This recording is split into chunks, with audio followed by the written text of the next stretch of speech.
life is a fight. At least in the ways that if there's a particular kind of life that you want to have, a particular way that you want to see your life, you're going to have to fight for it in some way, shape, or form. It's the Health in the Real World podcast. It's time to start the show with Chris Janke as your host. Here to give you everything that you need when it comes to fitness strategies. We keep it simple and easy. It's your roadmap to get healthy. You don't need equipment and you don't need a gym. Just the right strategies to get you fit and trim. The Health in the Real World podcast is sponsored by most exercises and workouts, whether they be running, biking, elliptical, rowing machine, traditional weightlifting, or even CrossFit, do not give you a balanced workout. And when you do workouts that neglect even one area, you're out of balance, resulting in pain and injury as well. Achieve your goals with the fitness program your chiropractor would love. Visit chrisjanke.com/pod to watch the free video. Hello and welcome to Health in the Real World. I'm Chris Janke and I'm here with Jeremy Murphy. Jeremy's a certified personal trainer, kickboxing instructor, self-proclaimed professional listener. I like that. I've been called that as well. And a certified confidence and performance coach. Jeremy, how you doing today? Good, man. How you doing? I'm doing fantastic. I really appreciate you joining me. Fill in any of those gaps that I missed as far as what you do, any specialties that you may have. No, I mean, that pretty much covers it. But I do want to express that, it, when I listen to that, it might sound as if it's like this and then this and then this and then this, but it's more like this. It's more like they're all kind of interwoven all together, essentially at the same time, which is to say, let me say it this way to give it a little more context. So about my background is in martial arts. Let me start that way. So I started martial arts in karate in college, which was like 2001. That shows my age, which I feel great about. I think my age is awesome. Nice. And I think we're around the same age. I could be wrong. Yeah, I graduated college in 03. Yeah. All right. So great. Our age is awesome. Our whole generation's awesome. Yep. 40 plus. But my journey into kind of like the fitness wellness world started there. And my whole point was I just wanted to learn how to fight, actually. So that's how that started. And then a little later on, I started in Cal State Long Beach, by the way, Southern California. Then a little bit later on, as I got better at competing and fighting in tournaments, my friends started asking me what I had learned. And most of what I had learned had come from people who beat me up, basically. They taught me how to fight by beating me up. So, right. But as a result of facing people that were, tough and scary and knowledgeable, I learned how to beat other people. That other people became much, much less scary. And my knowledge, kind of increased, right, in terms of the tournament world. So then I took that, and at some point, competing nationally, internationally, regionally, with a good deal of success in that realm, I decided to do mixed martial arts. Mixed martial arts are starting to bubble up. This is like 2007 now. Yeah. So I started mixed martial arts, and again, I kind of start at the bottom, and I get beat up by everybody, like everybody. I went to this gym. I thought it was awesome from my karate background. Turns out not so much in this new realm. Right. So I just got beat up by people until I started learning some things and picking up some things. And then I competed in amateur MMA and then professional MMA. And I got better. I got better by having people beat me up. But the pinnacle of my career so far has been Bellator, right? Bellator fight, which was in 2017. And I got this third round knockout that was really great. So my age, yeah, that was my greatest experience, not only for the win, but the process leading up to the win. But as I started training in MMA, I started a personal training career. And as I was personal training, I found myself trying to, I wanted to differentiate myself. So I found a gym that allowed me to do boxing, kickboxing classes and do personal training. And at that time, I already started my amateur MMA career. So it all kind of made sense, right? All meshing. And then later on, fast forward to the present, I still do. I've learned how to, help people get fit and get strong lifting weights. Most of my people, we train like athletes. My clients tend to be people that aren't trying to lose, 20, 30 pounds, things like that, which is great. Nothing wrong with that. My clients tend to be people who are kind of like weekend warriors or kind of like semi-pro and want to find the next gear, want to take it to the next level, right?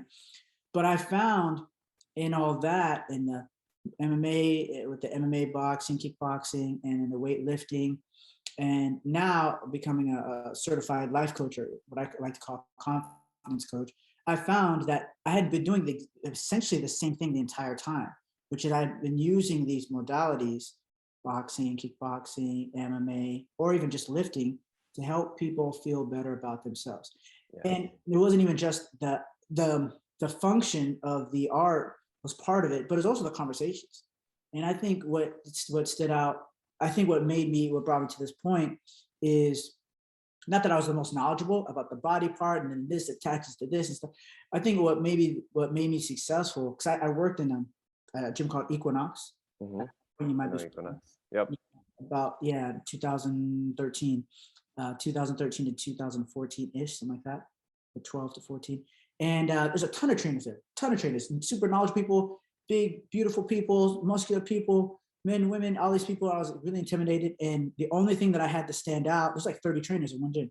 Only thing I had to stand out was my boxing, kickboxing. So I brought out the mitts. Me and my people started making noise. People started looking around, and some people said, I hate that guy. Put him on the other side of the gym.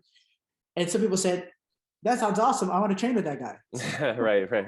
But I found that the only thing that the entire time, all I've been doing was helping people feel better about themselves through the work and through the conversation, and also having fun, So I'm just trying to take that to another level where I can start to do that, and I can do that in a space almost like this, where there's no fitness necessarily, but there's a conversation of what are you most afraid of, what are you most challenged by, who do you really want to be, and how do we get to the bottom of that and start to create some clarity, energy, and action around that.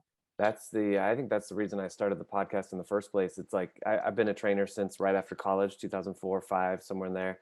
Mm-hmm.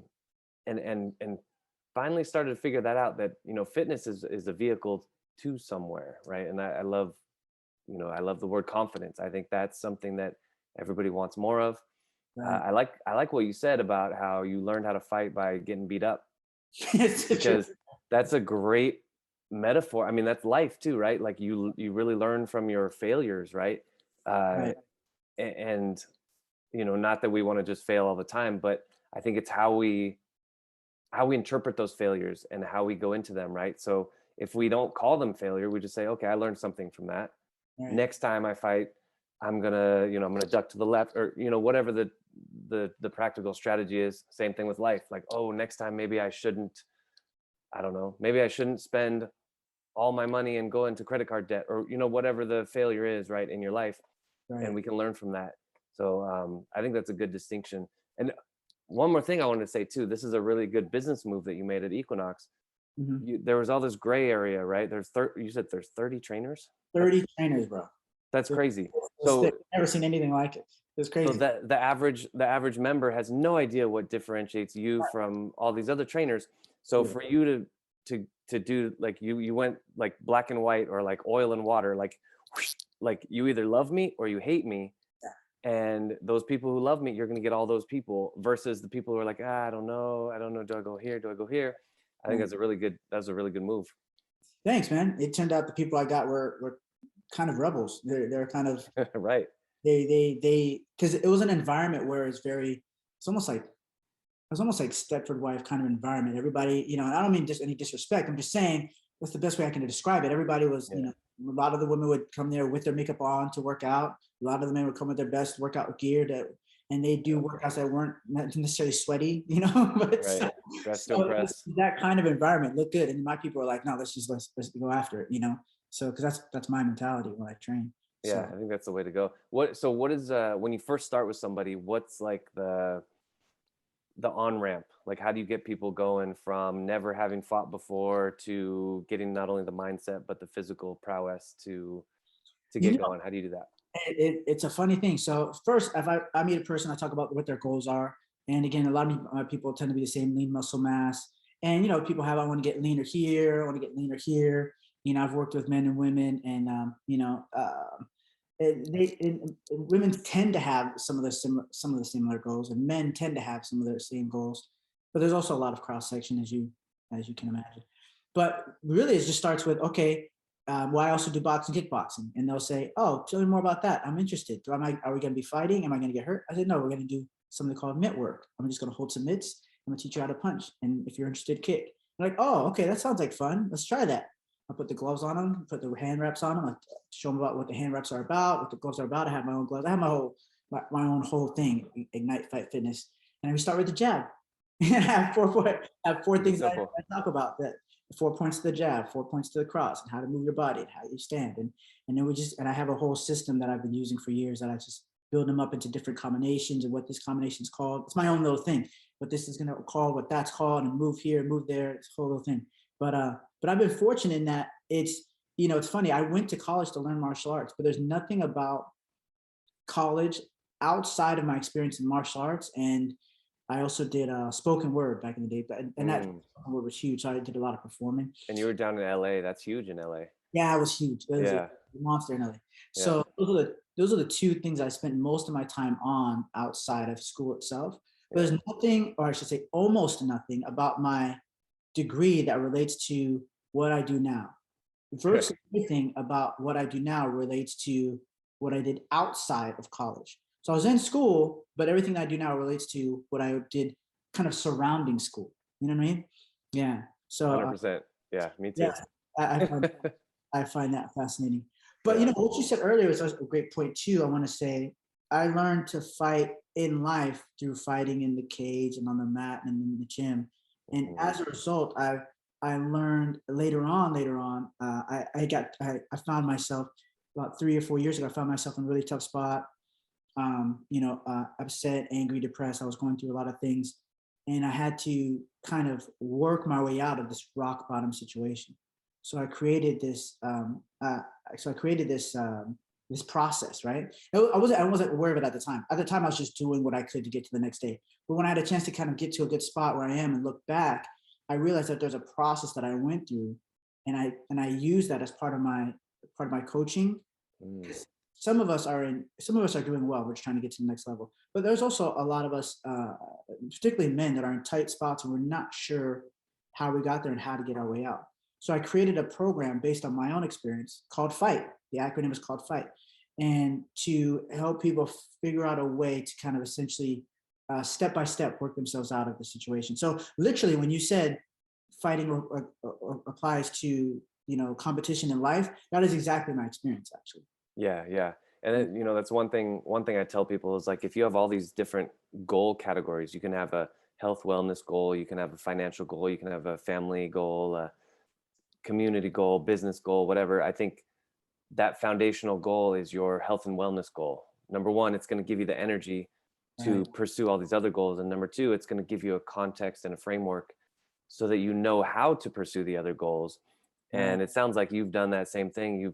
You've taken that FIGHT acronym. Is that something you can share with us? What FIGHT stands for? Yeah, I'd love to. I'm creating a course around it that'll be out in March, but so I can kind of delve into it more. But it's real simple. It's so I was at a tight spot. I was in a situation where my fight coach at the time that I had, his name was Pops. He passed away in 2017. So that fight I mentioned in Bellator, my fight coach that I had been working with for 3 years prior, he was in the hospital at that time that fight was going on.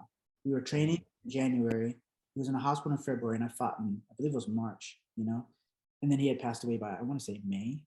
So it was a really tough time. So I was going through that. A couple of years later, I decided to start the process for a divorce, and then I found myself in and I was, you know, kind of I was lower than I've ever been. I've been, you know, pretty low a couple of times, but I've never been that low. I didn't realize that there was that low. Now, you know, then there was a natural depression and everything that comes along with depression, right? And so, so I had to, and, you know, I found myself at times literally like on the ground, curled up in the ball, having clients, some of which know what's going on, but they don't know the whole depth of it. Some of them don't know because I have to, you know, because I have to perform, right? Right. and having clients that I have to go see in an hour, and I'm trying to figure out how to put myself together, because I'm at a point where I have, virtually nothing. So I say all that to kind of lay the land. So what I had to do is I had to decide. Again, I didn't know this at the time. I had to look back, and I went through my notes. I do a lot of journaling. So I went through my notes and I thought back, and I was like, oh, this is the process I went through. The first thing was F is for faith. And faith doesn't have to be a religious thing.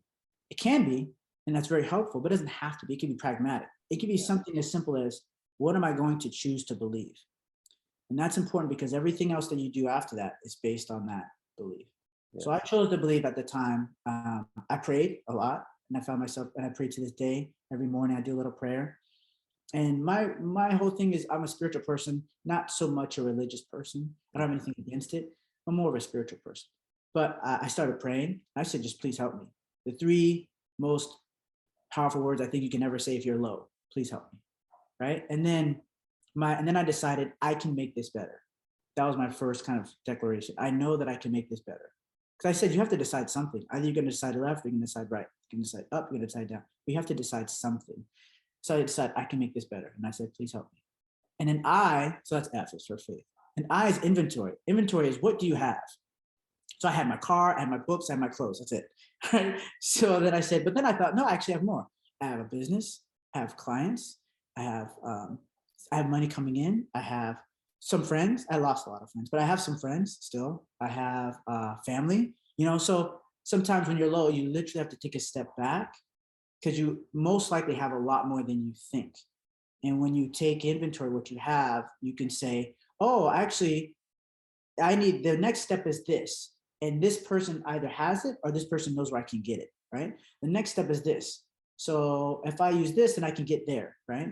So you take inventory. And then there's growth. Growth is, where are the opportunities where you can do better? Like, how did you get yourself in this situation? And what can you do so you don't get yourself in this situation again? What are those growing pains that you can kind of learn from and do better moving forward? And then H is have a plan. So what's your 90-day plan? What's your 30-day plan? What's your 1-day plan? Like, it depends on how kind of like stressed you are, but you can have a plan. Some people talk about 90 days, 6 months, 3 years, 5 years. But if you're like really struggling, what is your plan just for today? What is your plan just for the next hour can be valuable. Because I learned that putting one foot in front of the other and just saying, okay, the next hour I have this one client, so I gotta just get myself there. That can actually start like a spiral, but in a good way, like an upward spiral to okay, here's the next thing. It can start to provide you energy. It starts to provide you with a direction. If you can't decide past that, it can provide you with a momentum that you can use in a positive way. So H is have a plan. It can be 90 day, it can be 9 day, it can be 9 minutes, right? Whatever is needed in that moment. And then T is your team. And this is one of the things I talk about the most. Like, it's called your fight team, your success team, your mastermind, Napoleon Hill. But who are the 3 to 5 people? For men, it should be men, in my opinion. 3 to 5 people that you can go to for almost anything at almost any time. You have to build your new kind of fight team, because you'll have to have people that'll build you up, that'll tell you when you're full of shit. I don't know if I can say that. They'll tell you when you're full of crap, and also hold you accountable. Like, hey man, you said your 90-day plan was this, but you're not doing anything like that. Like, oh yeah, you're right. So, and then each of those, so I like 5 person, and each of those 5 people has a distinction, right? There's your ride or die. It's the person you can call and say, hey, like that movie, I can't tell you what we're doing or where we're going, but we have to leave right now. Okay, let's go. And then yep. There's your ride or die. And then there's your big brother person that kind of gives you some advice. They kind of have it more together, but they don't look down on you. They don't make you feel bad, right? Then there's your mentor, someone that's like way up there, someone that you really admire and respect, and they'll give you kind of like the path. They'll kind of lay out for you based on what they did, right? Then there's a coach. Like, you're a coach, I'm a coach. Could be a life coach. Someone that's kind of a little bit further removed, but it's good because they can give you a very objective kind of perspective of what you have going on. Yeah. And then there's like someone that you like a father figure. I think that's hugely important. It doesn't have to be your father. Not all of us. I have my father. I'm good with my father. But a father figure person is a person that can give you the perspective, but there's also a layer of love on it. You know, because Right. the man, you need that. There's not a lot of, generally with the men that I've spoken with, there's a large, it's in my opinion, huge lack of love that many of us have felt that's resulted in a lot of how we act and where we are in terms of our depression rates and mental health rates and suicide rates. And but also as men, we're not going to say, hey, I need more love, you know. Right. So you have to be proactive with finding the people that are just that you kind of have a natural affinity for, and you start to develop like a father figure. Like that was my coach, like a relationship where there's like they'll tell you something, they'll push you, they'll prod you, but they'll build you, and there's a layer of love where you're like, yeah, that's my father figure guy. You know, you just know. You know, you don't know to speak it, you just know. You know what I mean? Yep, Yeah. 100%. Yeah. I think that's great. I want to reiterate. I want to go back to the 5, faith Mhm. or fight, right? Fight. The F is faith. Yes, sir. The I is inventory. Where Mhm. are you now? Mhm. And as you were talking too, especially about the inventory, I was like, oh, I've been here. I've been there. Mhm. G is growth. Mhm. H is have a plan, and T is team. I think this is fantastic. Sure. And you said you're making a program on it in March, just coming up next month. Yeah, I have a free master class in March. I could just talk to people about it and run them through my personal experience, the statistics that I found that are around it to support, like, for example, how successful you can be having a team versus Yeah. not having a team. How successful you are when you have faith. You know, there's a lot of research that people have done based on how much more successful a person is based on faith by not having faith, right? And again, it doesn't have to be religious. These How kinds. did you have a website that's going to be at, or? Oh, I have my website now. Yeah, it's ignitewithjeremymurphy.com. I don't know why I made it so long, but I'll show it. But that's my website right now. It's not at there in a moment, but again in March I'll have the Yeah, nice. Sounds Right. good. Well, Jeremy, I like to give my guests a chance to finish off the show with like a motivational speech. So you're up. Oh wow. Let's say you're giving like a commencement address, or or like a keynote speech at a Yeah. at a business, a corporation, or something. What's your 1 to 2 minute motivational speech for your listeners?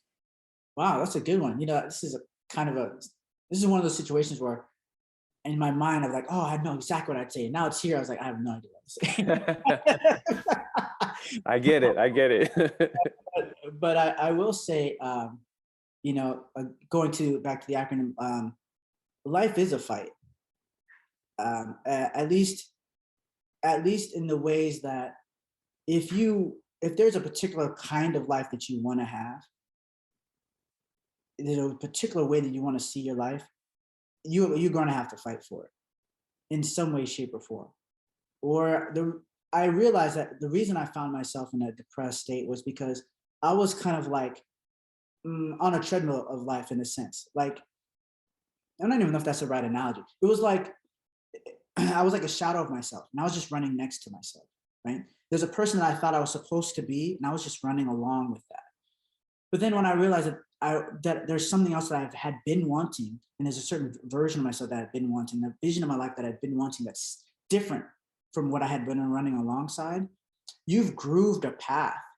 You know, at least in my situation, I grooved a path that was so deep. And by deep, I mean, I've been doing that for so long, and there was so much expectation from friends and family to be this way, that to run in a different direction was going to take a lot of effort, way more so than I realized at the time. But I also knew that I couldn't run that path anymore because it wasn't honest, it wasn't true. And I wanted, my work now is to challenge people to ask themselves, are they living the life that they truly want? And if not, are they okay? Or do they want to fight to have the life that they really want? Because it's going to be a fight to get out of that groove and to create a new groove. But I do want to express that I believe it's possible. I do believe it's hard, or can be hard, at least I should say. I believe it's possible, and I believe it's worth it. But if you're this person where you're not okay here and you want to be here, but you're forcing yourself to stay in this pocket, right? You're forcing yourself to stay in this pocket. The reason I believe that that's detrimental to you, man, woman, or child, is because this is a realization I came to myself. I came to the realization that if I'm lying about the life that I'm living, then everything else that I say is a lie, even if it's the truth. Because I'm living a lie, literally. You know what I mean? Right? So if I'm living in a place that's a lie, everything else that I say is a lie. Now, if I go and live the truth, if I go and live my truth, then everything I say comes from a completely different perspective. Even if you don't like it, even if I said, Chris, your hair looks crazy, right? Even if you said, that's a mean thing to say, but he said it with integrity, because that's how I really feel. You have to respect that, right? Hold You on. have to respect that. So, I think you're great. Is that better? Is that better? I'm just jealous, bro. I'm just jealous. But I'm just saying, and I'll end it with this. I heard this interview with Nipsey Hussle, and he said something that I thought was brilliant along these lines. And he said, you have two choices. He said, you can either be at war with yourself and at peace with the world, or you can be at peace with yourself and at war with the world. Ooh, Now, those are our choices, right? yeah. Those are our choices. And until we get to, and that be at war with the world part, I think even that starts to go away. The more you become at peace with yourself, I think that even starts to dissipate. But in the interim, there is a point, I feel, where you have those two options and you have to decide. And I think that's where a lot of us struggle, is because we don't want to decide. We don't want to look at it, but it's there, Right. So Wow. like you need help get them to the other side. Yeah. That's huge. Wow. Thank you for that. That was awesome. Yeah. So Jeremy, you mentioned your website, ignitewithjeremymurphy.com. Any other ways people can get in touch with you, social media, anything else? I spend a good amount of time on the Instagrams. I'm at ignite _with_Jeremy on Instagram, ignite_with_Jeremy. And I'm on Facebook, Ignite with Jeremy, all ran together. But the best place to find me is either on Instagram, or you can find me, Jeremy Murphy, on LinkedIn. I think it's just Jeremy Murphy. I think it's Jeremy D. Murphy on LinkedIn. But those are the best places to find me: LinkedIn and Instagram, and my Perfect. website. Yeah. Perfect. Sounds good. Well, everybody, thank you so much for watching Health in the Real World. I'm here again with Jeremy Murphy, confidence coach and trainer, martial arts trainer. Jeremy, thank you so much for joining us today. I appreciate it. Hey, man, thank you. This is great. Appreciate it, man. Keep grinding. You're doing awesome, brother. Thanks for listening to the Health in the Real World show. Make sure to like and subscribe and comment down below. Visit mycorebalance.com to learn more.